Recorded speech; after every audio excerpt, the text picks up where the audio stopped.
자, 9장인데요. 이제 우리가 좀 배워야 될 장 중에서 제가 볼 때는 가중치가 좀 높은 장입니다. 그래서 9장, 10장이 가중치가 좀 상당히 높은 장이라서 좀 여러분들이 익숙해질 필요가 있다.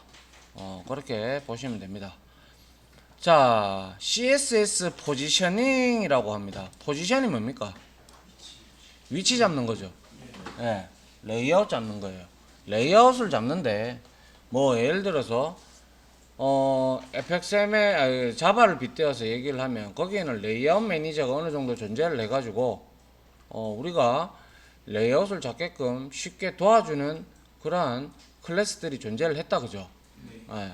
근데 HTML5에도 물론 있기는 있습니다만은 뒤에 가면 시멘틱 태그에 가면 있기는 있습니다만은 뭐 일단은 간단하게 실예를 한번 들어드리죠. 자, 만약에 내가 뭐 다음 사이트를 가볼까요? 아니면 네이버를 가볼까요? 네이버를 한번 가보죠. 네이버 여기에 가셔가지고 여기에 보면 그게 어디 갔나요? 디세이블 하는 거. 씨 어디 갔지? CSS 디세이블 하는 게 있었는데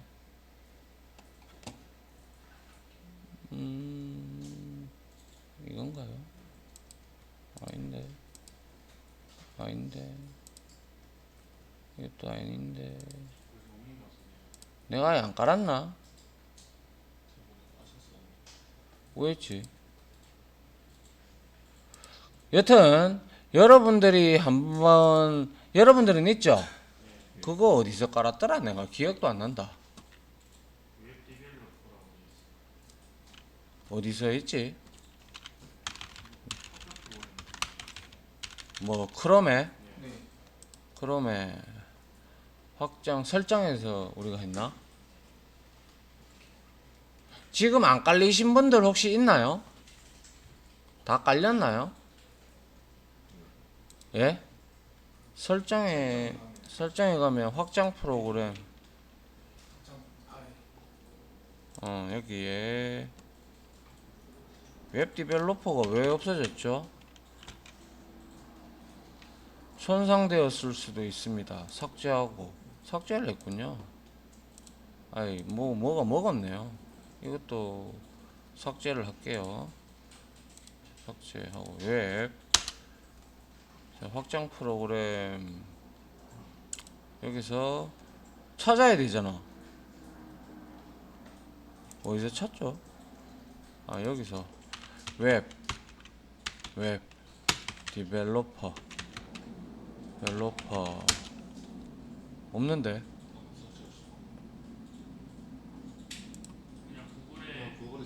구글에 쳐야 되겠네.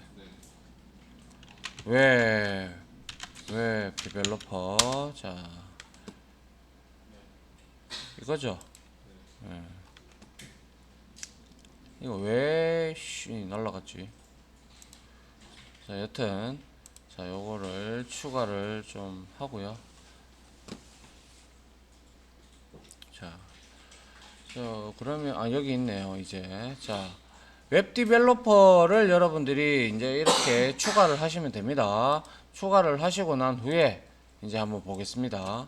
자, 뭐 예를 들어서 네이버 한번 가볼게요. 자, 네이버 이렇게 갔어요. 가서 현재 여러분들 앞에 보여지는 이 화면이 전부 다 CSS 포지셔닝이 다 들어가 있는 거예요. 근데 여기에서 내가 이거를 자 예를 들어서 CSS를 쓰지 않겠다라고 해서 disable 뭡니까 이거 맞잖아. disable CSS 여기군요. 자 all disable all style 이걸 딱 클릭을 해버리면 자 네이버가 이래 됩니다. 그죠? 예. 이렇게 보이면 여러분들이 가독성이 좋습니까? 하나하나 읽을 때마다 골 깨지겠다 그죠? 그래서 이 포지셔닝을 잡아주는 게 이제 오늘 이제 한번 배워볼 내용인데요. 자, 한번 보죠. 자, 보시게 되면, 자, 한번 보죠. CSS 포지셔닝이란, 자, CSS를 웹 문서 요소를 적절히 배치하는 것을 의미합니다. 방금 보여드렸듯이 우리가 CSS를 날리니까 그 사이트에 마크업 언어로 랭귀지로만 구성되어진 페이지가 보여지더라. 그죠? 예. 근데 여기에다가 우리가 내부 스타일 시트를 쓰든 외부를 쓰든 다 이제 큰 사이트는 외부 스타일 시트를 쓰겠지만, 자, CSS 포지셔닝을 통해 가지고 우리가 이렇게 뭐 내비게이션 바, 그리고 서치 창, 로그인 창, 이런 광고 이런 것까지 여러분들이 보기 좋게끔 이렇게 배치를 할 수가 있어요. 여러분들이 처음부터 이거와 동일하게 배치를 할 수는 있기야 있겠죠. 노가다가 많이 걸리겠죠. 근데 서서히 조금씩 이제 요즘에 뭐 시멘틱 태그로 만들어 놓은 뭐 헤더라든지 뭐 이런 푸터 태그들을 이용을 해서 여러분들이 어떤 사이트를 찾아가지고 그 사이트를 이제 포지션들을 보고 여러분들이 따라 작성을 하시는, 그러니까 소위 말해서 뺏기기죠. 뺏기기를 한번 해봄으로써 여러분들이 그거를 죽였다가 살렸다가 하면 어떻게 된다라는 걸 한눈에 알 수가 있어요. 특히 뭐 예를 들어서 굉장히 간단한 뭐 예를 들어서 뭐 있습니까? 뭐 뉴스 사이트, 뭐 뉴스 엔터 뉴스엔인가요? 뭐 이런 데 한번 들어가 볼까요? 긴가? 자, 이런 거는 그렇게 어려운 게 아니에요. 맞죠? 이렇게 우리가 여기에서 검사해서, 아이고, 이게 왜 일로 가? 자, 여기에서 우리가 검사해서 여기 검사를 해보면, 자, 이 HTML이 어떻게 구성이 되어 있는지 보면, 지금 여기에 어디 갔습니까? 메타 태그 빼고요. 자, 링크 스타일 시트 많이 썼네요. 여기도. 자, 그 다음에 바디 태그의 스타일 여기 있네요. 자, 여기에 보시면 포지션 이런 것들이 다 있거든요. 이런 것들을 보고 여러분들이 하면 되는데 굉장히 여기는 복잡하게 되어 있네요.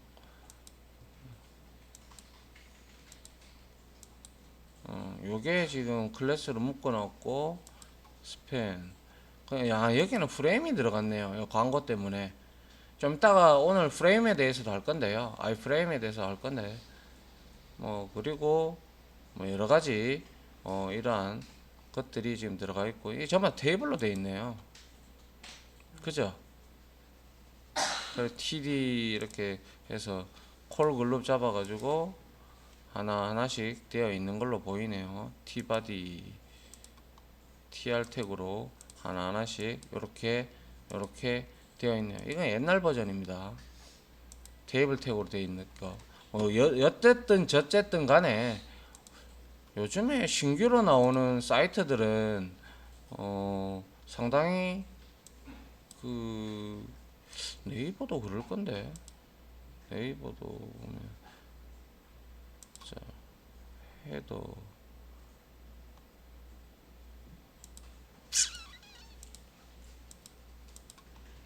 랩으로 감쌌고, 서치 그룹으로 div를 잡고 폼 아이디 줬고, 여기는 썼네요. 그죠? 애프터 썼고, 보니까 이거는 시멘틱 태그를 쓴 것 같은데, 자, 밑에 쭉 내려서, 자, 여기에서 예를 들어서 쭉 내려서 요런 회사 약간 이런 것들도 다 이렇게 썼군요. 전부 다 이게 보면 내비게이션도 있고, 자, div 디스플레이는 이런 거 말고 단순한 거 없나? 회사 사이트가 단순한가? 회사 사이트 한번 볼게요. 뭐 예를 들어서 LG 뭐 그냥 일반 사이트, 헤더 LG전자 해볼까요?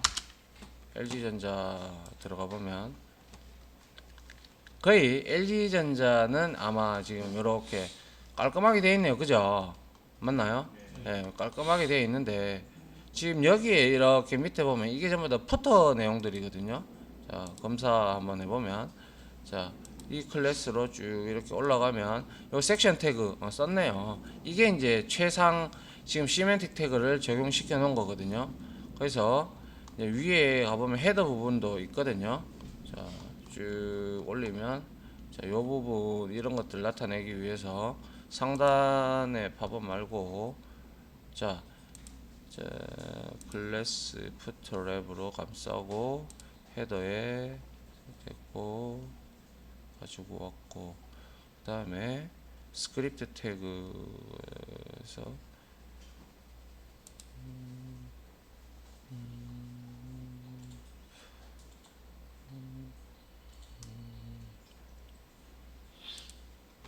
스크립트고 자 여기 부분이 헤더 부분을 차지하고 있는 것 같은데요. 여기에 보면 주 메뉴 뭐가 없나요?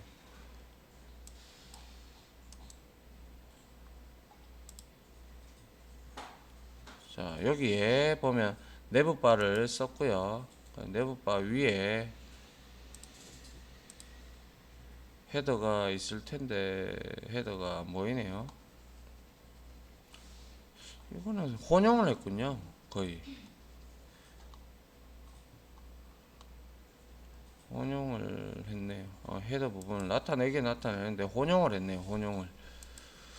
밑에는 푸터가 들어가 있는데 푸터가 없고 일단 이런 형태로 되어 있는 이제 상황이 많아요. 그러면 이런 거 같은 경우는 그렇게 어려운 코드가 아니잖아요. 이런 것들은 그렇게 어려운 게 아니에요. 그대로 여러분들이 개발자 코드에서 이거 보고 대충 뺏겨 써도 돼요. 이런 거 전부 다 iframe으로 아마 넣었을 거예요. 그래서 이런 것들을 우리가 나중에 시멘틱 태그 만들어 보고 아 유사하구나 라는 것들도 여러분들이 이런 것들은 전부 다 오늘 배울 다단 편집입니다. 다단 편집. 그러한 기능을 이용한 거예요. 컬럼 인덱스, 컬럼 카운트를 4개를 줬겠네요. 이렇게 줄여도 4개로 나온다면 이렇게 4개로 나오네요. 그죠? 이거 아니잖아. 이렇게 4개로 나온다는 것은 컬럼 인덱스 카운트를 4개를 준 거예요. 이런 것들도 오늘 할 겁니다. 자, 그래서 한번 보죠. 내용이 좀 길었다, 그죠? 벌써 12분이나 흘렀네. 자, 먼저 우리가 살펴봐야 될 게 박스 사이징이라는 속성인데요. 이거는 여러분들한테 설명을 안 드려도 여러분들이 너무나 잘 압니다. 그래서 기본적으로 박스 사이징이라고 하면 자 밑에 클래스 선택자 박스 1, 2를 이렇게 줬다면 여기에서 박스 사이징이라는 속성은 자 한마디로 말해서 컨텐트 기준으로 한다는 거. 자 컨텐트가 지금 요거잖아요. 그죠? 우리 알잖아요. 맞죠? 그런데 같은 300을 줬어요. 같은 위드스를 300을 줬을 때 박스 사이징 기본값은 컨텐트 박스입니다. 컨텐트 영역 기준이 되는데 우리가 보더박스 시리즈 보더박스까지 사이징을 잡는다 그러면 그거를 계산을 해서 얘가 보더 이까지 해서 계산을 해서 30 플러스 64네요. 그죠? 패딩이 30이고 토탈해서 60이고 그리고 보더 사이에 있는 게 지금 뭡니까? 얘가 2죠. 그죠? 그럼 64네요. 64 더하기 236 하면 300이 맞네요.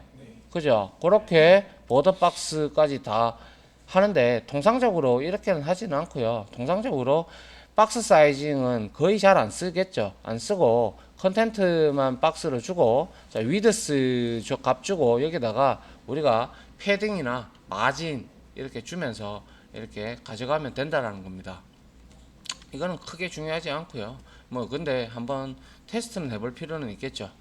자, 그 다음에 이제부터 좀 보셔야 되는데, 자, CSS 포지셔닝 중에서 주요 속성들이 있어요.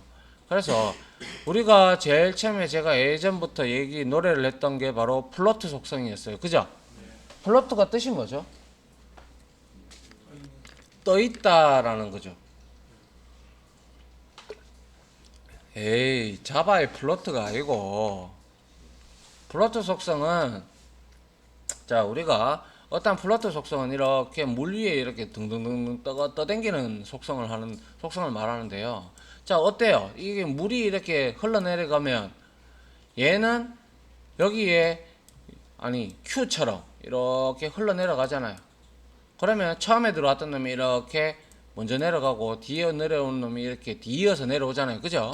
이러한 특성을 따서 플로트라고 하는데, 자, 여기 보시면 박스 1, 2, 3, 4가 있는데, 자, 박스 1 플로트 속성을 레프트 줬어요. 2, 3도 똑같이 이렇게 물결처럼 이렇게 갖다 붙는 거예요.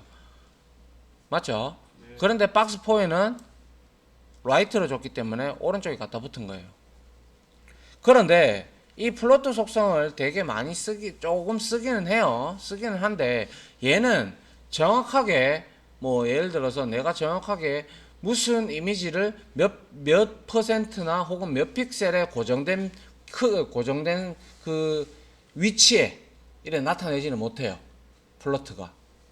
알겠습니까? 예. 그리고 플로트 속성 중에서 원래 이렇게 가잖아요. 이렇게 내려가면 이 속성이 캐스케이딩 속성에 의거돼 가지고 위에 있는 속성이 그대로 아래로 먹히는 경우가 많아요. 그래서 이제 우리가 한번 보면, 자, 플로우 레프트에서 박스 1, 2 지금 옆에 붙어 있다, 그죠? 맞습니까? 그런데 여기 플로트 03은 아무 속성을 주지 않았기 때문에 얘는 박스 레벨 요소잖아요, 그죠? 뭔지는 모르겠지만, 맞죠? 얘가 div 태그로 엮었겠죠, 그죠? 맞나요? 예. 그리고 나서 이렇게 붙었는데, 중요한 거는 박스 4에 보시면 클리어 레프트도 있고 클리어 라이트도 있고 클리어 보스가 있어요. 이 뜻은 뭐냐면 위에서 적용된 속성을 난 안 쓰겠다, 새로 적용시키겠다, 이 뜻입니다. 알겠습니까? 네. 자, 그래서 박스 4가 어떻게 밑에 블록 레벨 요소로 div 태그로 엮었기 때문에 얘가 여기에 지금 밑으로 블록으로 이렇게 쌓이는 걸 볼 수가 있네요. 그죠? 맞습니까? 예. 네.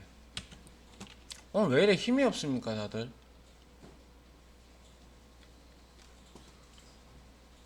덥나? 틀어라.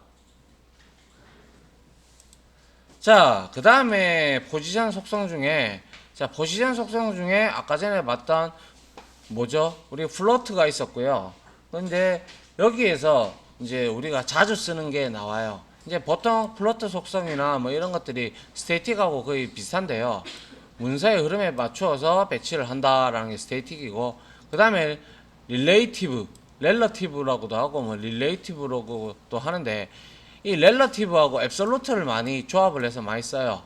업졸루트라고도 하고 앱솔루트라고도 하는데, 그리고 픽스드는 딱 고정시키는 거고요.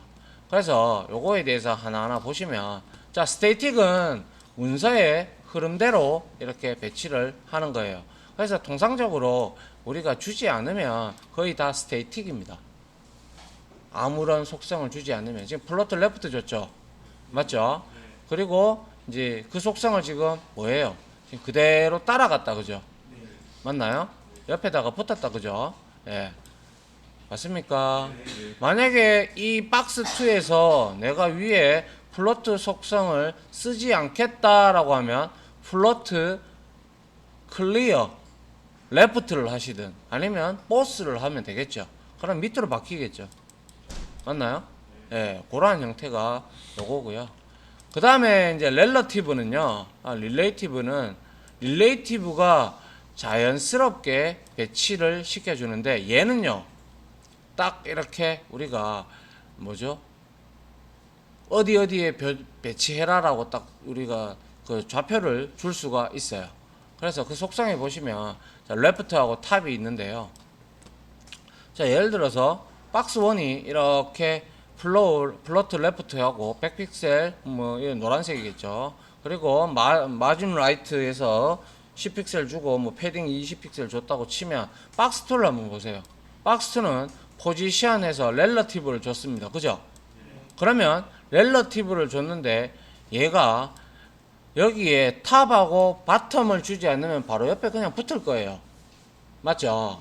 그런데 자연스럽게 배치되는 건 똑같은데 내가 이 div 태그로 엮은 거가 있다면 레이아웃 배치하기 위해서 얘를 좀 약간 좀 이렇게 움직이게끔 밑에 이렇게 좀 배치를 하고 싶다. 그러면 여러분들이 탑, left라는 속성을 이용해서 탑에서 30만큼 그리고 left에서 50만큼 마이너스를 해주면 되겠죠. 그죠? 맞습니까? 여기 기준이 되는 거는 당연히 뭘까요? 위에 있는 박스 1이 기준이 되는 거예요. 알겠습니까? 예. 그렇기 때문에 여러분들이 여기에 레프트하고 탑 값을 조절을 해 가시면서 이렇게 유동적으로 배치를 해 주시면 되겠네요. 맞죠? 예. 자, 그 다음에 한 개 한번 볼까요? 자, 앱솔루트고요.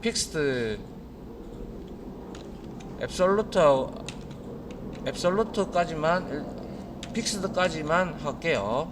자, 앱솔루트는요, 어브솔루트 절대값입니다. 그죠?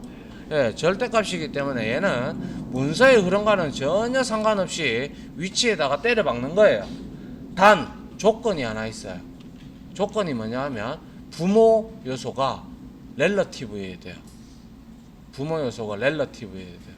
그래서 여러분들이 원하는 곳에다가 배치를 하고 싶다 그러면 조상에 있는 놈이 렐러티브가 돼주고 그 다음에 밑에 놈을 밑에 있는 놈을 포지션을 absolute로 주시게 되면 이제 우리가 만들 수가 있어요. 그래서 요소의 위치는 가장 가까운 부모 요소나 조상 요소 중에서 자 포지션이 릴레이티브인 요소 해서 레프트 탑, 라이트 바텀의 속성을 이용해서 내 모서리에 얼마나 떨어져 있는지 지정을 해주시면 돼요. 지금 랩이라고 이거는 지금 ID 선택자를 아마 div 태그로 묶었는 것 같아요. 여기 300이고 여기 300일 거예요. 그죠? 그런데 그리고 1픽셀 보더 크기에다가 솔리드 실선에다가 실선이죠. 실선에다가 여기 회색이 맞는 거 아닌가? CCC면 아무튼 이렇게 해서 이렇게 큰 박스를 하나 만들어 놨다면 밑에 자 박스 태그에서 이용을 해서 자 여기에서 앱솔루트를 줬어요. 그래서 위드스 하이츠를 각각 50픽셀씩 줬고 색깔을 아마 이 청색으로 줬네요. 그런데 CRD1에서부터 CRD5까지 이렇게 줬는데 이건 전부 다 ID 선택자를 이용을 해서 했겠네요. 그죠? 맞습니까? 그래서 여기에 탑하고 레프트에다가 붙는데 00 줬으니까 당연히 여기겠죠. 맞습니까? 예. 그 다음에 탑 라이트 여기겠네요. 그 다음에 바텀 레프트 여기겠네요. 그죠? 그 다음에 바텀 라이트 여기겠네요. 이걸 기준으로 한다고요. 맞죠? 그리고 CRD 자 100픽셀 그리고 탑에서 100픽셀 레프트에서 100픽셀 요렇게 잡히는 거죠. 맞습니까? 예. 이거는 조건이 앞에 조상이 반드시 렐러티브여야 된다라는 거. 그것만 기억을 해 주시면 될 것 같네요. 마지막으로 자, 픽스드 속성입니다. 픽스드는 말 그대로 픽스 시킨다는 거예요. 고정시킨다 이런 뜻이겠죠. 그죠? 그래서 문서의 흐름과 상관없이 원하는 위치에다가 요소를 배치하는데 얘는 부모 요소를 기준으로 하는 게 아니고요. 그냥 브라우저에다가 내가 무조건 띄우고 싶은 곳에다가 띄우면 돼요. 알겠습니까?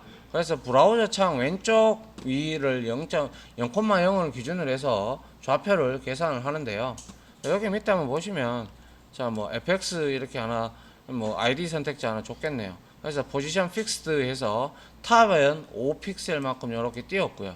그 다음에 라이트 이렇게 띄웠어요.